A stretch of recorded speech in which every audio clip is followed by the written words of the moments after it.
Okay, so this is a lesson that incorporates a number of the different youth work units. Basically, we're looking at the history of youth, and I know for a lot of people this feels a bit odd because youth, like we've always had youth, what's the deal? Let me explain with a story. Susie Quixley, a youth worker, wrote the concept of youth, fact or fiction. She tells this interesting story. She a few years ago was over in Western Australia. She talked with Aboriginal communities in East Kimberley, and some of the community members didn't know what she meant when she said she wanted to talk about the youth. They just didn't understand young people as a separate group within their community, so they found it really difficult to talk about them in isolation, separate from the other community members. So she said, well, look, I tried to explain what I meant by describing youth as being in between children and adults.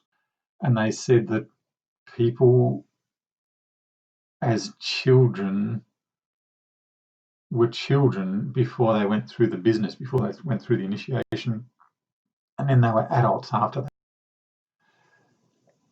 So then she tried again. She tried saying youth is just before children become fully independent.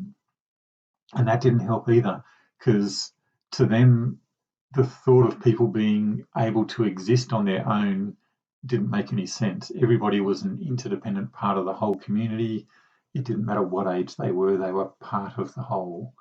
So some interesting insights there into traditional Aboriginal West Australian cultures, but essentially that's what got Susie Quixley, and I'm hoping yourself, questioning your beliefs and thinking about what is it that we mean by youth.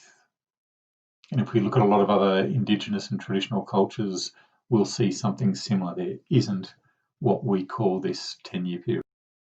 So I want you to just stop and think for a moment about some of the activities that you and your friends were involved in around your late teens or your early 20s.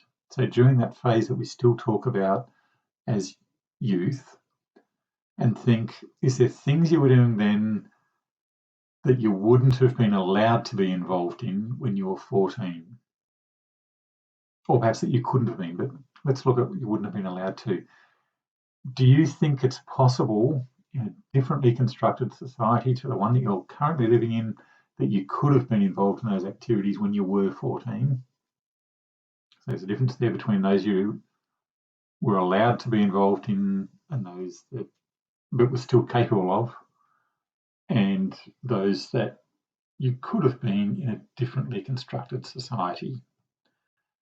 Let's go to the forum and think about why or why not that would be possible.